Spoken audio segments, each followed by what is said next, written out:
بد شد. همین الان خبر رسید یکی دروازه جهنم رو باز کرده.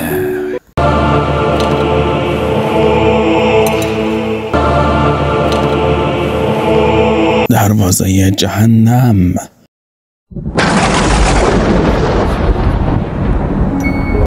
همه مشکلات درست از همین جا شروع شد.